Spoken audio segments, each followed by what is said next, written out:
Setahun dilanda pandemi COVID-19, sektor ekonomi kreatif masih belum bangkit dari keterpurukan. Untuk itu, Komisi 10 meminta pemerintah lebih serius memulihkan ekonomi di sektor ekonomi kreatif dan UMKM.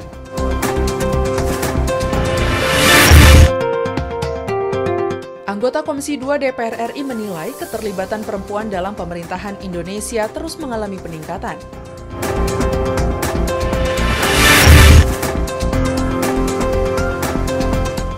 Meski penerimaan pajak 2020 baru tercapai 89,25% dari target, pemerintah mematok target penerimaan lebih tinggi sekitar 2,5% atau sekitar Rp159,6 triliun di tahun 2021. Harapannya, penerimaan pajak dapat mendorong pemulihan ekonomi nasional.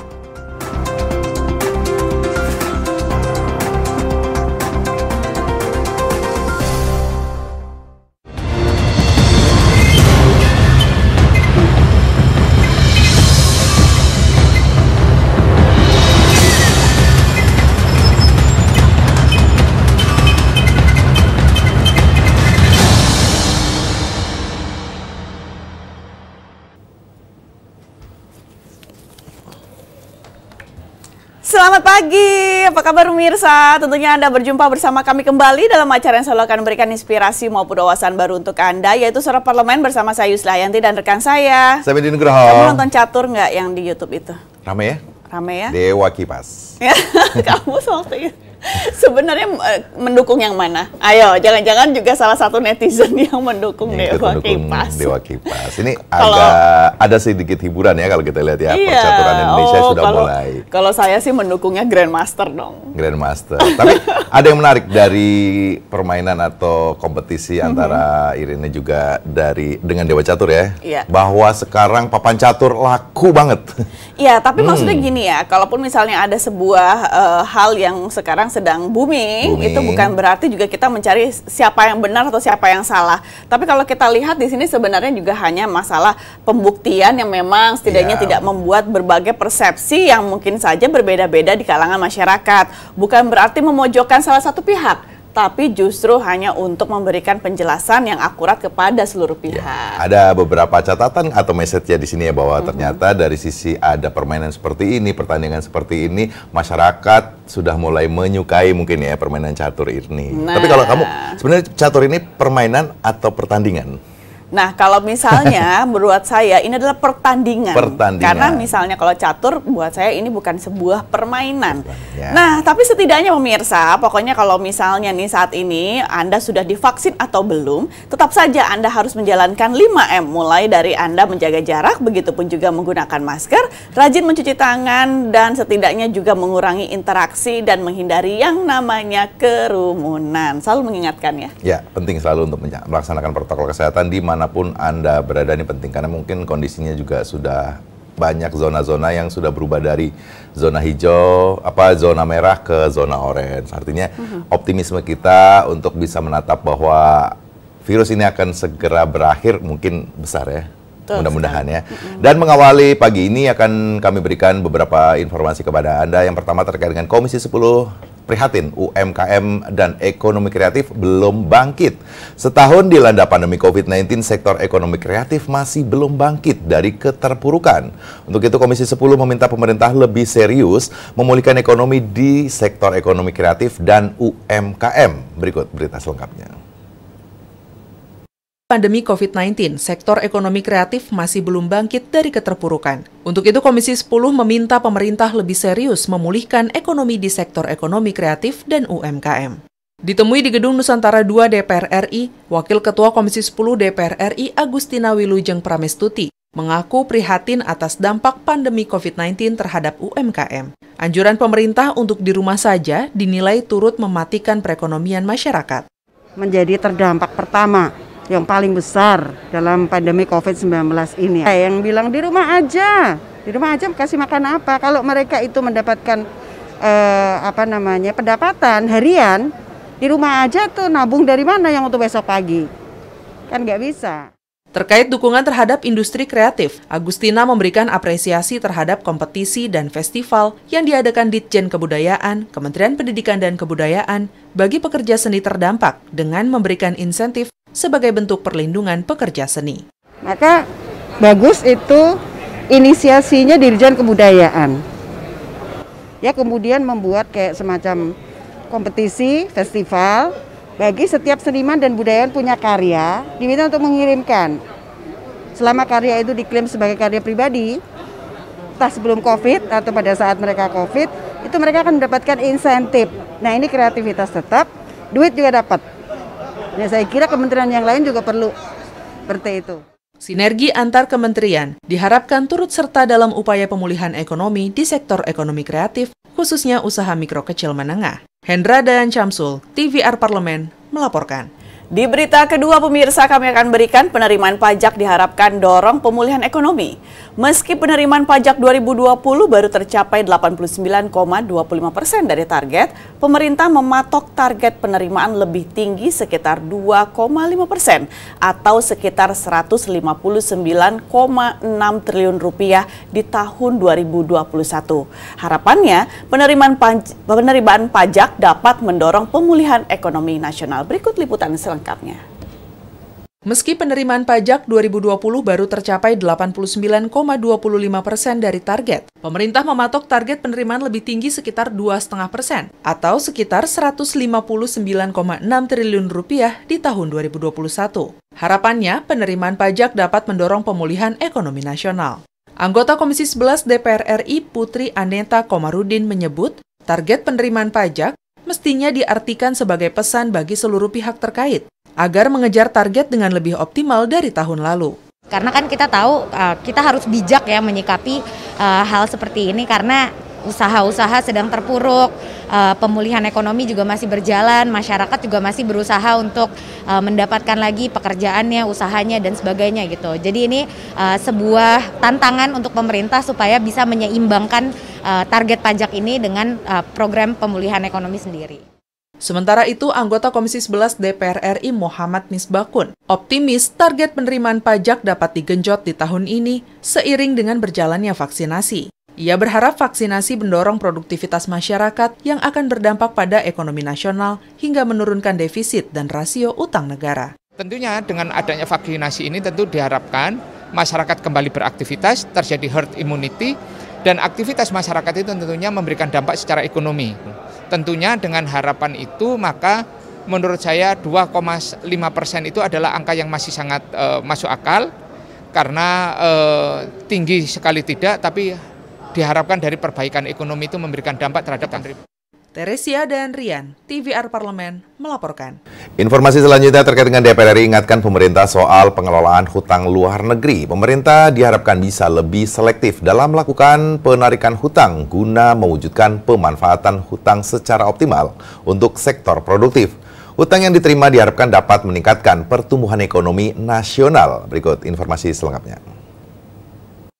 Komisi 11 DPR RI mengingatkan pemerintah untuk berhati-hati terhadap utang luar negeri yang sudah mencapai angka 6.058 triliun. Pemerintah diharapkan bisa lebih selektif dalam melakukan penarikan utang guna mewujudkan pemanfaatan utang secara optimal untuk sektor produktif. Utang yang diterima diharapkan dapat meningkatkan pertumbuhan ekonomi nasional. Ditemui di Gedung Nusantara 1, anggota Komisi 11 DPR RI Ahmad Najib mengatakan, pemerintah perlu memperhatikan beberapa indikator dalam melakukan pengelolaan utang untuk memaksimalkan pertumbuhan ekonomi. Penggunaan hutang harus sesuai kebutuhan, namun kenyataannya pemerintah justru gagal dalam pengelolaannya. Saya memberikan warning agar tidak terus terjadi pembengkakan utang. Yang kedua yang harus diwaspadai, selain utang-utang yang muncul dari pemerintah dan BUMN, juga perlu kita waspadai utang-utang yang bermunculan dari swasta. Kebijakan hedgingnya harus betul dilakukan secara ketat agar kemudian dampaknya tidak lagi memberatkan posisi pemerintah ke depan. Ahmad Najib menjelaskan, di masa pandemi sekarang ini dengan beban hutang yang cukup besar, pemerintah harus bisa mendongkrak pertumbuhan ekonomi. Jangan sampai pemerintah justru kesulitan mengendalikan laju utang di masa yang akan datang. Hanya barangkali karena di aturan MD3 kita tidak masuk secara spesifik, karena memang aturan, kita perlu laporan dan evaluasi di setiap realisasi anggaran. Nah, kita harapkan transparansi menjadi kunci utama sehingga anggaran-anggaran tersebut mampu dipertanggungjawabkan oleh para pemegang kuasa anggaran nanti. Andri, TVR Parlemen, melaporkan. Dan kini pemirsa beralih ke dispensasi nikah dini di masa pandemi harus diperketat. Anggota Komisi 8 DPR RI Lisda Hendra Joni meminta pemerintah memperketat dispensasi pernikahan anak di masa pandemi COVID-19 karena hal tersebut akan berdampak pada kesehatan, pendidikan, dan psikologis anak, khususnya wanita yang melakukan pernikahan di bawah umur 19 tahun. Kami berikan liputannya. Anggota Komisi 8 DPR RI Lisda Hendra Joni meminta pemerintah memperketat dispensasi pernikahan anak di masa pandemi COVID-19. Karena hal tersebut akan berdampak pada kesehatan, pendidikan, dan psikologis anak, khususnya wanita yang melakukan pernikahan di bawah umur 19 tahun. Hal tersebut diungkapkan Lisda saat menjadi narasumber talk show Women's International Days dengan tema meningkatnya kasus perkawinan usia anak pada masa pandemi yang diselenggarakan oleh Kaukus Perempuan Parlemen DPR RI. Lisda menuturkan, masalah ekonomi, budaya, maupun pendidikan menjadi salah satu faktor yang menyebabkan pernikahan anak. Menurutnya, peningkatan pernikahan anak di saat pandemi COVID-19 merupakan fenomena yang harus menjadi perhatian bersama. 19 tahun, namun demikian tentu kita berharap bahwa majelis hakim ini tidak terlalu longgar gitu ya, tetap harus ketat sehingga kita berharap bahwa tidak terlalu banyak yang memohon untuk adanya dispensasi nikah. Sebenarnya yang menjadi faktor. Lisda menambahkan, permasalahan nikah dini di masa pandemi sampai saat ini belum masuk pembahasan di Komisi 8 karena masih sekedar isu-isu. Lisda menegaskan, Komisi 8 akan mendalami kasus-kasus tersebut dan menjadi pembahasan di Komisi 8. Bahkan isu-isu yang sedang kita teliti, kemudian kita ambil dari contoh-contoh dari beberapa kasus dari daerah ya, misalnya di Bojonegoro, Jawa Timur, yaitu yang banyak sekali pengajuan daripada dispensasi nikah, dan ini tentu kita pelajari, insya Allah untuk masa sidang berikutnya ini pembahasan yang memang krusial ya, harus kita segera tindak lanjuti. Fitian dan Domi, TVR Parlemen, melaporkan. Berita selanjutnya terkait dengan Badan Legislasi DPR RI dorong pembentukan Badan Pangan Nasional. Badan Legislasi DPR RI mendorong realisasi pembentukan Badan Pangan Nasional guna mewujudkan ketahanan kemandirian dan swasembada pangan. Berikut berita selengkapnya. Badan Legislasi DPR RI mendorong realisasi pembentukan Badan Pangan Nasional guna mewujudkan ketahanan, kemandirian, dan swasembada pangan. Ditemui usai rapat dengar pendapat dengan Bulog dan BPS di Gedung DPR RI Jakarta, anggota Balik DPR RI Khalid mengatakan, permasalahan ketahanan pangan yang terjadi di Indonesia disebabkan masih minimnya pemanfaatan lahan, pengembangan teknologi, serta faktor iklim dan cuaca yang ekstrim. Untuk itu, Balik DPR RI meminta pemerintah segera mendirikan lembaga pangan sebagai pengendali pasokan, distribusi, dan kestabilan harga sesuai dengan amanah Undang-Undang Nomor 18 Tahun 2012. Bagaimana realisasi terhadap amanah Undang-Undang 18 tahun 2012 yang sudah sekian lama tidak dilaksanakan.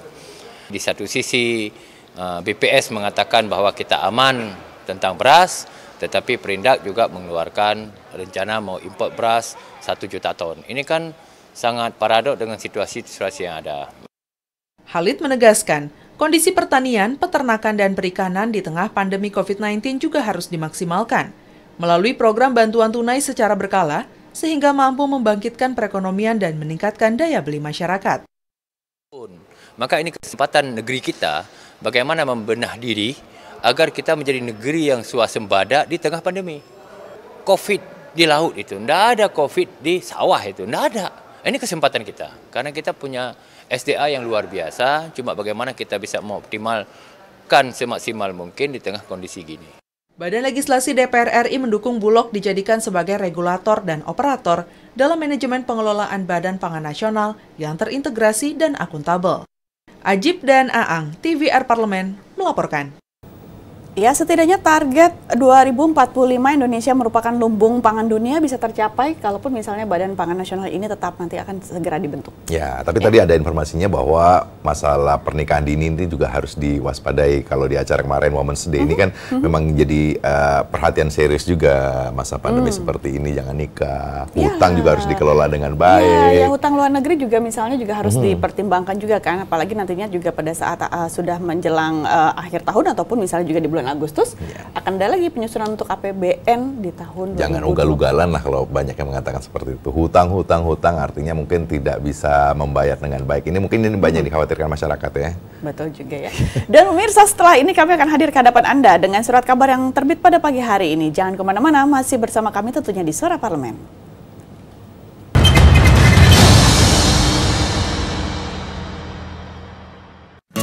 Indonesia siap memasuki tatanan hidup baru di tengah pandemi corona. Apa kita sudah paham persiapan dan protokol kesehatan yang harus dilakukan di lingkungan kerja?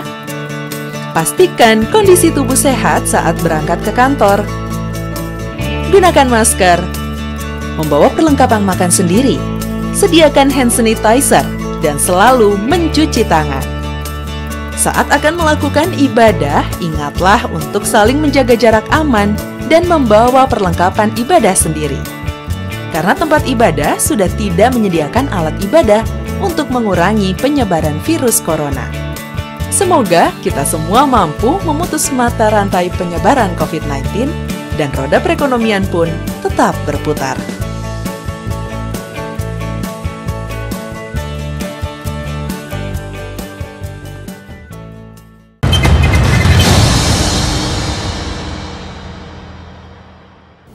Pemirsa, sepertinya tidak ada habis-habisnya ya kalau bahas yang namanya berkaitan dengan COVID-19 atau penularan virus COVID-19 Indonesia. Tapi pada pagi hari ini ada satu headline surat kabar dari Harian Kompas yang segera kami hadirkan ke hadapan Anda. Berbeda nih, tidak berkaitan dengan penularan virus COVID-19 Indonesia. Apa yang akan kami hadirkan? Kami segera masuk dalam headline surat kabar.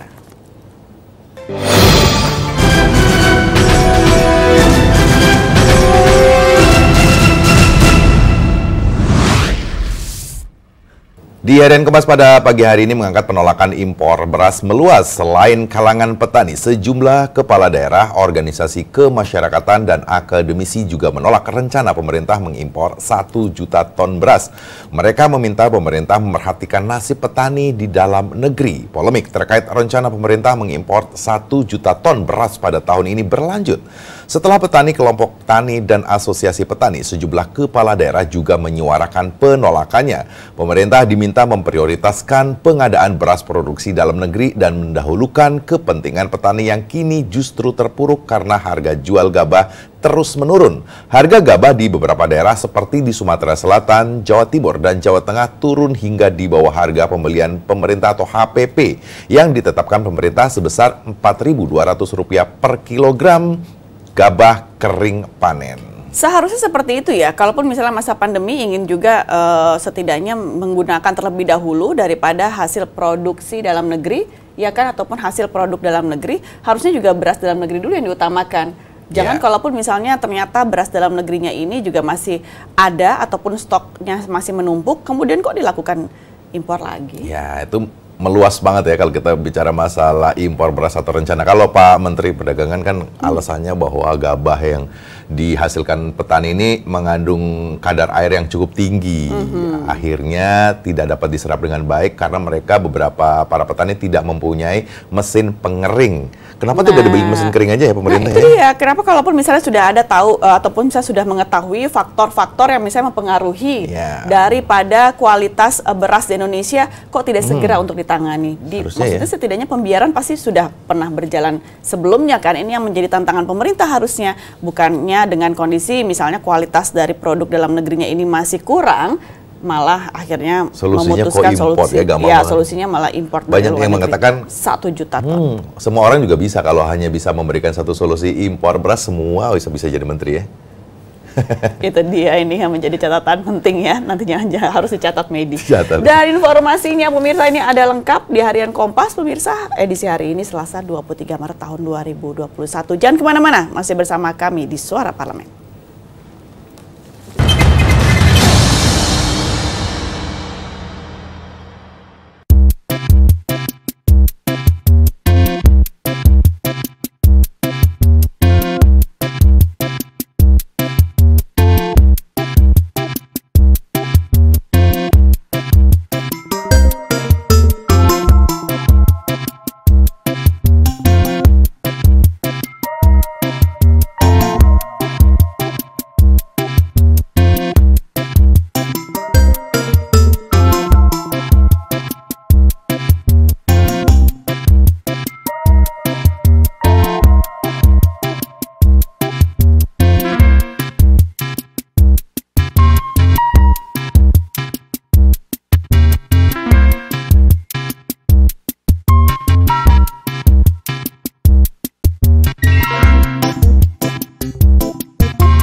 Pemirsa, pada pagi hari ini kami akan menghadirkan satu tema, yaitu ini jawaban untuk seluruh anak-anak yang sudah 1 tahun lebih tidak sekolah. Dikarenakan memang masih disarankan untuk tetap belajar dari rumah atau pembelajaran jarak jauh dilakukan oleh pemerintah. Nah, rencananya memang tatap muka akan dihadirkan oleh pemerintah dan sudah ditetapkan pada bulan Juli mendatang, tepatnya Juli di tahun 2021 ini, berarti tahun ajaran baru ya. Nah, apakah juga Anda sebagai orang tua ataupun misalnya juga Anda sebagai salah satu pelajar yang sudah siap-siap tatap muka sudah menerima dengan kondisi tersebut, ini akan kami angkat ke hadapan Anda pemirsa ya. Jadi kalau misalnya nanti bulan Juli siap-siap sudah mulai macet lagi. Dan pemirsa, kami berikan dulu informasi lengkapnya dalam tajuk Suara Parlemen berikut ini.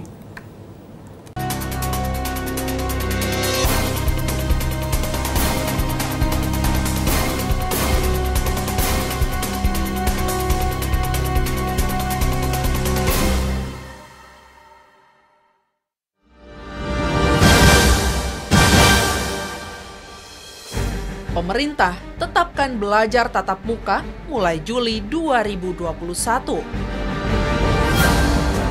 Pemerintah melalui Menteri Pendidikan dan Kebudayaan, Nadiem Makarim, menyatakan pembelajaran secara tatap muka bisa dilaksanakan pada bulan Juli 2021 mendatang.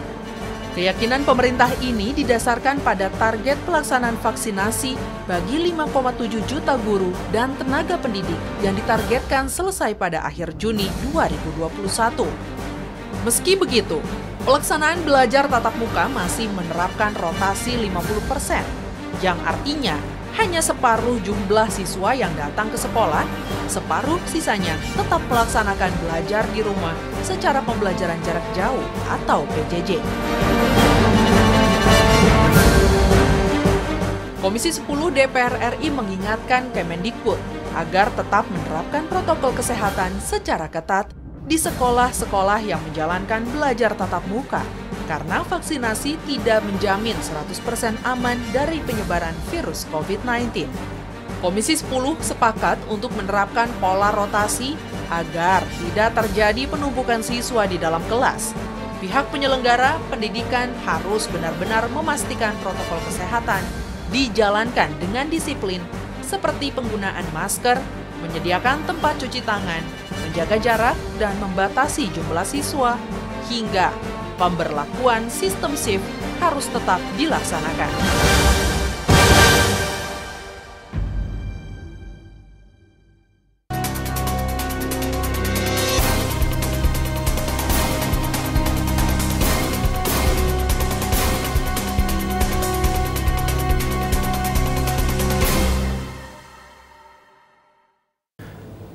Komisi 10 DPR RI menggelar rapat kerja bersama Menteri Pendidikan dan Kebudayaan atau Mendikbud, Nadiem Makarim, membahas sejumlah isu krusial di dunia pendidikan. Salah satunya terkait persiapan pembelajaran tatap muka atau PTM pada Juli 2021 mendatang. Selain itu, rapat juga membahas mengenai rencana pemerintah untuk memberikan vaksinasi guru, asesmen nasional, serta penerimaan peserta didik baru. Wakil Ketua Komisi 10 DPR RI Agustina Wilujeng menyambut baik rencana pemerintah untuk membuka kembali proses belajar mengajar secara tatap muka.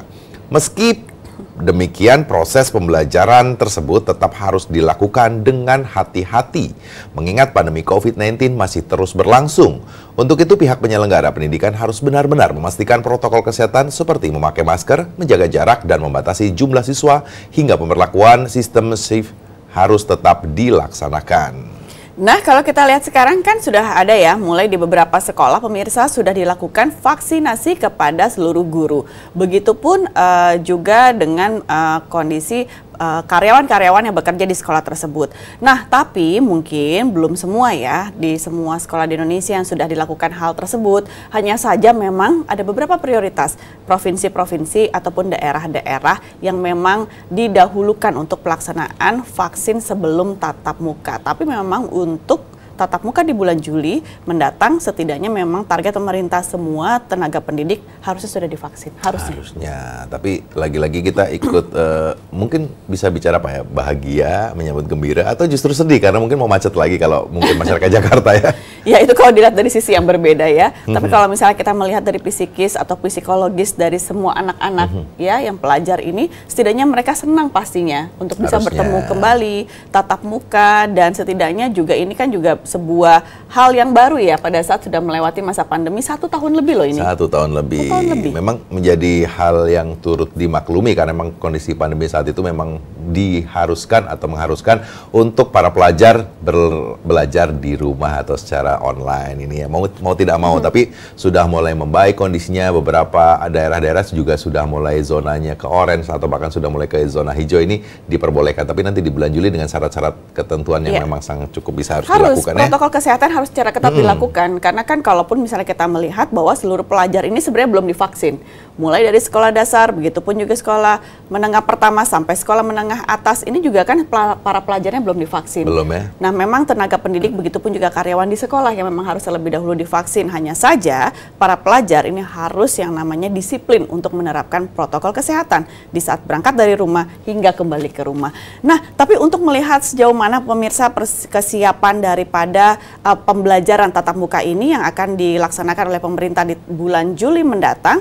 Nah, kami juga akan bergabung segera dengan rekan kami Suki Abdul yang berada di ruang Wakil Ketua Komisi 10 DPR RI, maksud kami adalah Ketua Komisi 10 DPR RI, Bapak Saiful Huda, dan kami hadirkan untuk Anda. Ini dia pemirsa.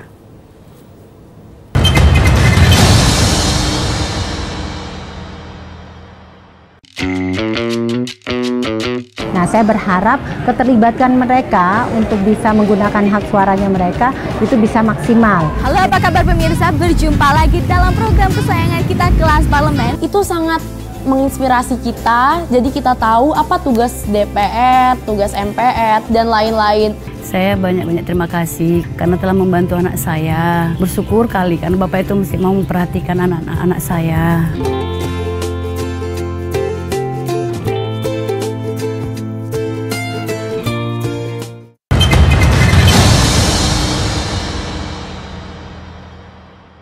Ya, terima kasih pemirsa, Anda kembali lagi dalam Suara Parlemen Pagi. Kalau misalnya tadi Anda sudah menyaksikan terkait dengan tajuk kami pada hari ini, kita ketahui bahwa sebenarnya ini sudah kurang lebih 1 tahun pembelajaran jarak jauh ini berlangsung. Dan kalau misalnya juga membahas, ini ada kekhawatiran dari sejumlah praktisi pendidikan terkait dengan bagaimana loss learning maupun juga dampak negatif dari pembelajaran jarak jauh. Nah, tapi ini juga Kementerian Pendidikan dan juga Kebudayaan sudah menetapkan nih, rencananya nanti akan ada pembelajaran secara tatap muka yang akan dimulai pada tanggal ataupun juga bulan Juli tahun 2021.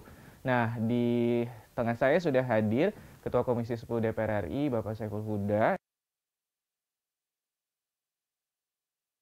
Sampurasun Bapak. Lampes, makasih. Kumaha dong Bapak. Alhamdulillah. Pak, ini kita mau ngobrolin soal terkait dengan bagaimana rencana Menteri Pendidikan dan juga Kebudayaan terkait dengan pembelajaran secara tatap muka yang rencananya akan digulirkan pada Juli 2021. Seberapa urgenkah Pak, ataupun juga apakah sudah bisa dipastikan ini pembelajaran tatap muka akan dimulai Juli 2021? Oke, ada 2 kondisi objektif yang sama-sama kita harus berkompromi. Kalau nggak ada kompromi ini berisiko bagi siswa, bagi dunia pendidikan kita. Kondisi objektif yang pertama memang jujur harus diakui, tingkat positivity rate kita memang masih di atas rata-rata 5%. Karena kita masih antara 15. Ini kondisi objektif yang kita hadapi pada konteks pandemi COVID ini. Tapi ada kondisi objektif lain yang harus kita sadari pula bahwa anak-anak secara psikologis sudah perlu diterapi untuk, saya menyebutnya, kembali ke sekolah. Jadi suasana sekolah itu sudah hilang dari diri anak-anak siswa-siswa kita.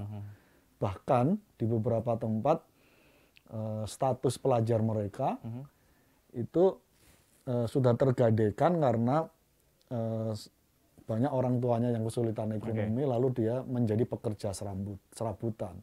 Kalau nggak secepatnya balik sekolah, mereka rata-rata udah pasti putus sekolah karena dia merasa udah nikmat jadi pekerja aja gitu. Nah, dua kondisi ini sama-sama kita pahami, sama-sama kita percayai.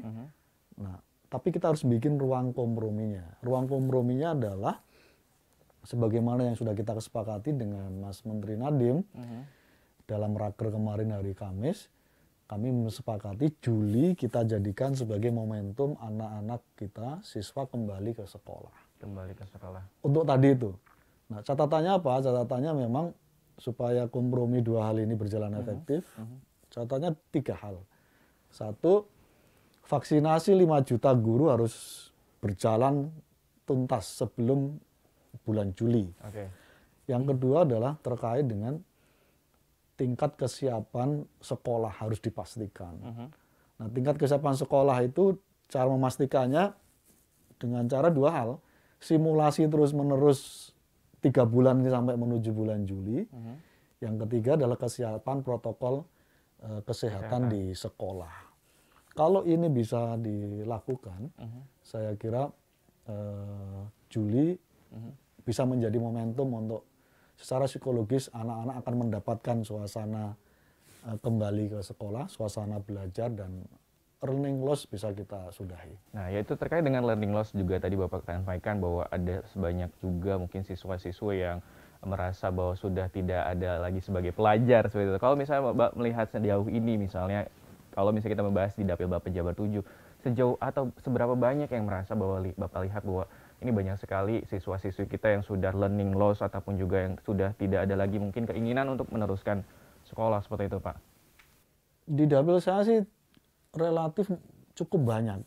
Di Kabupaten Bekasi, di Karawang gitu ya, di Purwakarta banyak orang tua siswa yang memang mengalami kesulitan karena di PHK, jualan nggak laku selama pandemi COVID dan seterusnya. Akhirnya anak-anaknya membantu orang tuanya mencari kerja. Nah, pada konteks ini learning loss belum betul-betul terjadi.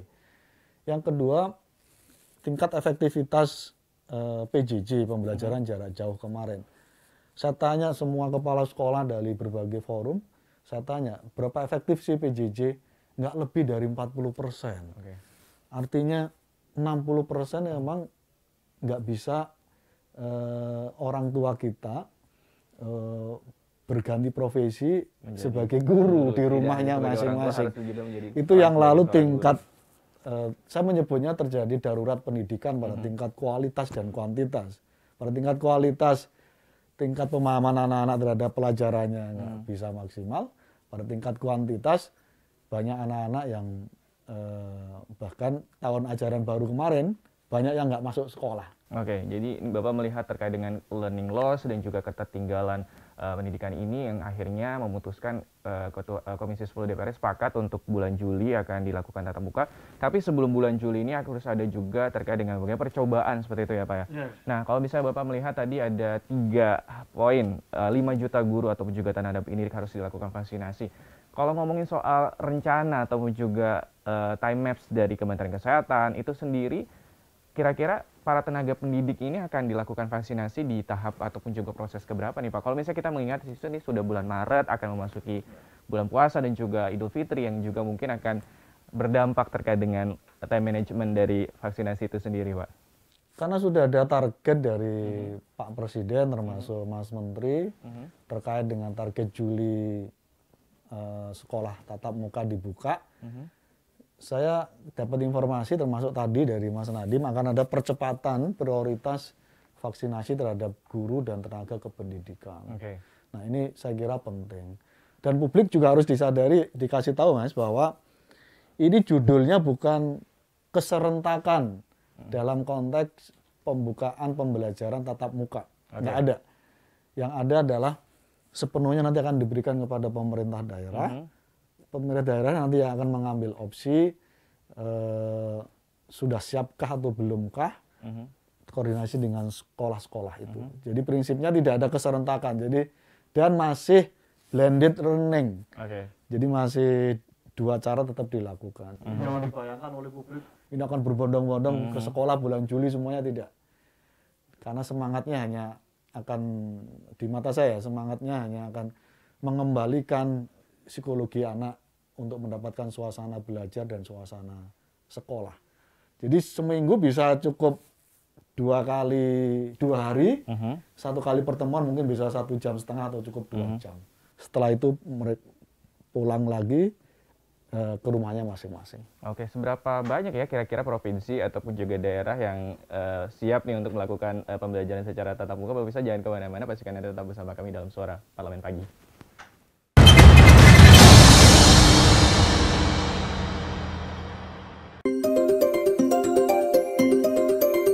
Kebakaran hutan dan lahan masih menjadi persoalan yang sulit untuk diselesaikan di Indonesia.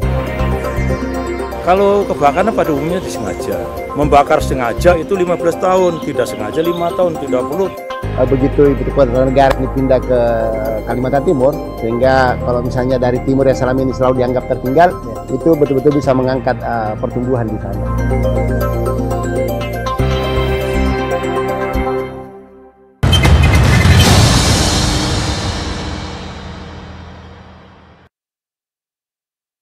Ya, masih bersama dengan saya Subki Abdul dan juga Bapak Saiful Huda, Ketua Komisi 10 DPR RI. Pak, kalau misalnya melihat balik lagi nih, kalau misalnya kali ini kalau untuk pendidikan tatap muka akan diserahkan benar-benar untuk kepada ke otonomi daerahnya masing-masing seperti itu. Kalau misalnya Bapak sendiri nih, ataupun juga dalam hal ini Komisi 10, melihat kesiapan daerah-daerah, kalau misalnya juga saya melihat di beberapa headline media juga terkait dengan, sebenarnya sudah ada yang juga melakukan tatap muka ya.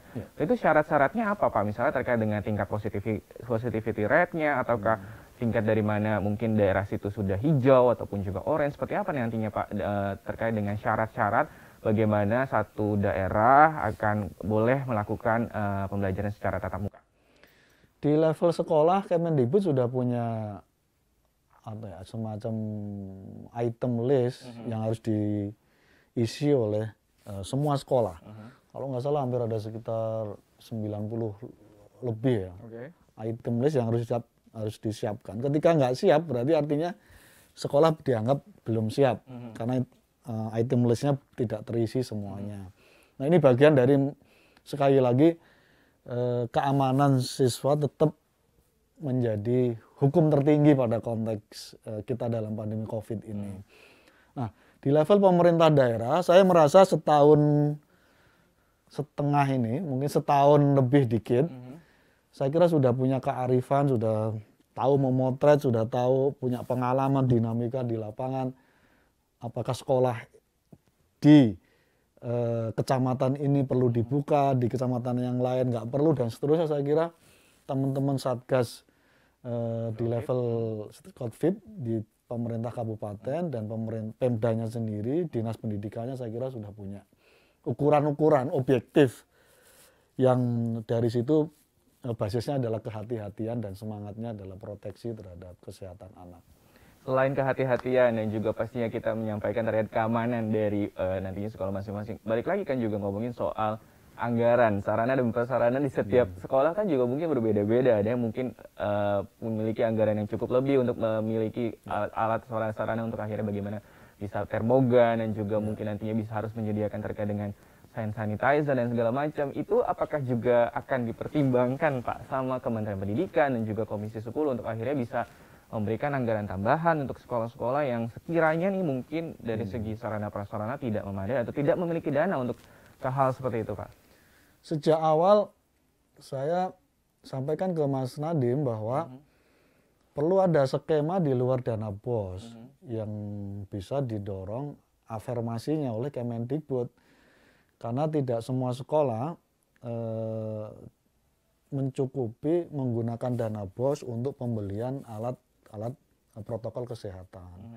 Nah, karena itu pada forum yang baik ini pula saya ingin menyampaikan kepada publik bahwa Komisi 10 sebenarnya mendorong kepada Kemendikbud untuk terkait dengan anggaran ini teralokasi di luar dana BOS khusus untuk diafirmasikan dalam rangka penyiapan protokol kesehatan di sekolah-sekolah. Yang tentu basisnya adalah pemetaan sekolah-sekolah mana sih yang perlu dibantu, mana yang tidak perlu dibantu. Tapi saya masih mendorong supaya ada afirmasi budget anggaran di luar dana BOS yang harus disiapkan oleh Kemendikbud.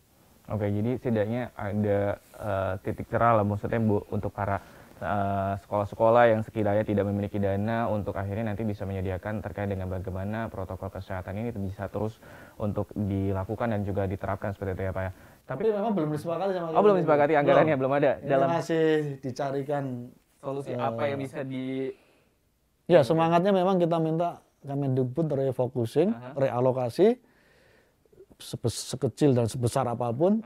Semangatnya adalah memberikan porsi afirmasi untuk kesiapan sekolah menghadapi bulan Juli. Oke, berarti nanti akan ada pembahasan atau juga rapat kerja dengan Kementerian Pendidikan Kebudayaan untuk bagaimana terkait dengan hal-hal yang tadi anggaran yang tadi kita bicarakan. Tapi sebenarnya Bapak optimis nggak sih nanti tatap muka ini akan berjalan dengan lancar dan juga aman? Jangan dijawab dulu Pak, kita jangan kemana-mana, bisa pastikan Anda tetap bersama kami dalam Suara Parlemen Pagi.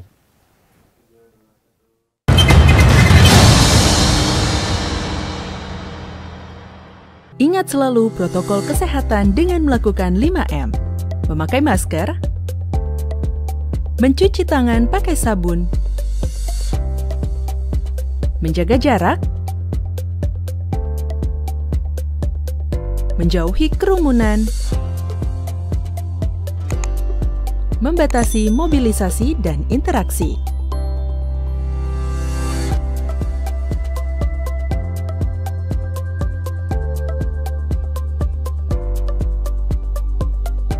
Dipersembahkan oleh Biro Pemberitaan Parlemen, Sekretariat Jenderal DPR RI.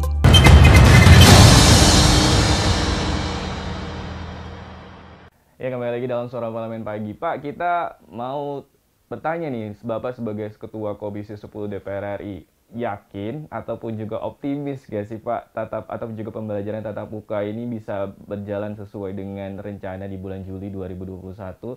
Karena mungkin juga sebagian orang tua udah merasa gerah nih harus berperan sebagai seorang orang tua juga, tapi juga sebagai harus seorang guru. Bahkan juga mungkin banyak orang tua yang selama ini mengerjakan tugas-tugas anaknya melalui WhatsApp atau juga terkait dengan hal-hal tersebut. Optimis nggak Pak? Harap cemas juga sebenarnya, jujur aja saya sampaikan apa adanya. Tapi satu sisi kalau mempertimbangkan psikologis anak, harus optimis kita. Juli sekolah harus kita dorong supaya melakukan pembelajaran tatap muka. Tapi karena saya sebut harap cemas, karena hasil survei dari KPAI menyebutkan bahwa ketika melakukan survei ke 12 sekolah di DKI, di Jawa Barat, mulai di Bogor, di Depok, sama di Bandung, dari 12 sekolah yang di mata saya cukup representatif mewakili sekolah yang baik ya. Dari 12 yang lolos checklist persiapan protokol kesehatan gitu, cuma 3. Dari 12 cuma 3 Pak. Dari 12 gitu.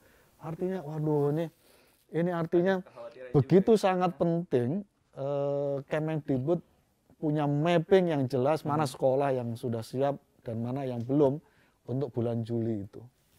Oke, jadi benar-benar harus di mapping dengan baik dan juga benar, karena kalau misalnya tadi berdasarkan survei KPAI, dari 12 yang secara representatif ini adalah merupakan sekolah-sekolah yang baik, tapi hanya ada 3 yang ternyata memiliki kesiapan untuk nantinya bisa melakukan pembelajaran secara tatap muka. Mungkin harapan ataupun juga ada hal-hal yang ingin Bapak sampaikan selaku Ketua Komisi 10 DPR, baik kepada tenaga pendidik maupun juga mungkin kepada para orang tua dan juga mungkin siswa-siswa terkait dengan hal-hal apa yang akan dilakukan Komisi 10 untuk akhirnya bisa mewujudkan pembelajaran tatap muka ini bisa berlangsung dan juga berjalan dengan baik, Pak. Kita minta untuk khusus Kemendikbud ya, kita minta untuk ada satgas yang nanti secara day-to-day dia turun melakukan koordinasi efektif dengan dinas-dinas pendidikan di daerah-daerah, langsung direct ngambil keputusan, semua evaluasi kebijakan berbasis dinamika di lapangan, bukan tidak on paper, yang itu kadang tidak relevan di lapangan. Nah, bagi orang tua siswa, ayo gunakan bulan Juli sebagai momentum kembali ke sekolah. Orang tua harus menempatkan momentum bulan Juli dengan semangat ekstra. Ini kita sedang masuk kepada tatanan baru kehidupan bersekolah. anak-anak harus diantarkan dari rumah ke sekolah, nanti pulang juga dijemput sendiri. Jangan sampai naik angkutan umum dulu. Jadi kalau mau naik sepeda silahkan, sepeda motor oke, jalan kaki juga nggak masalah. Yang penting anak-anak kita diantar sendiri oleh orang tuanya, dan orang tua kami sangat memohon supaya ada waktu betul ekstra dalam adaptasi kebiasaan baru kita bersekolah bulan Juli.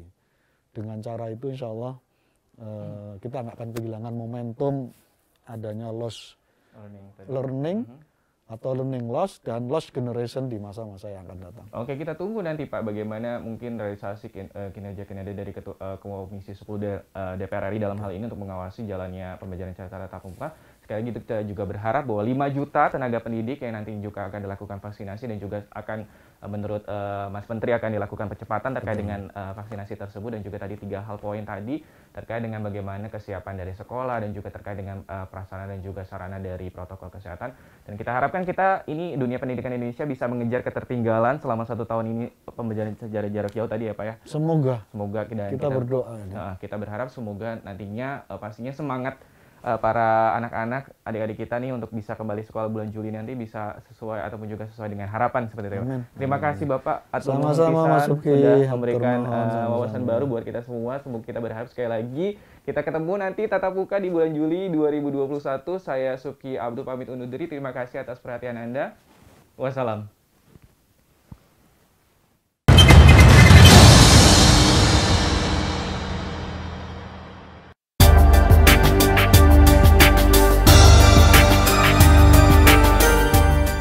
Vaksinasi COVID-19 di Indonesia sudah dimulai. Mari bersama kita sukseskan program ini. Sebagai Ketua Tim Pengawas Pelaksana Penanganan Bencana COVID-19 DPR RI, menghimbau masyarakat untuk selalu tetap patuhi protokol kesehatan, lindungi diri, lindungi negeri.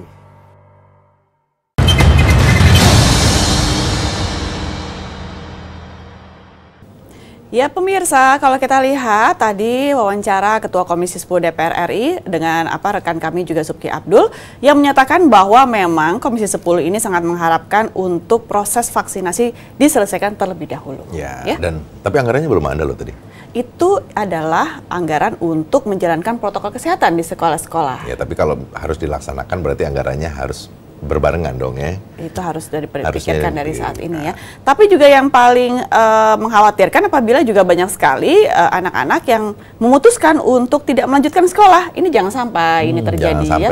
Karena jumlahnya sudah terlihat Medi, ada yang memutuskan untuk bisa homeschooling, ada juga yang memutuskan untuk sebaiknya memilih untuk bisa bekerja membantu orang tua. Ya, ada juga yang mencoba-coba untuk mencari pekerjaan serabutan untuk lulusan SMU misalnya, mereka karena mungkin sudah kelamaan di rumah. Gadgetnya nggak ada, ya kan? Akhirnya orang tua mereka di PHK mungkin saja. Ini.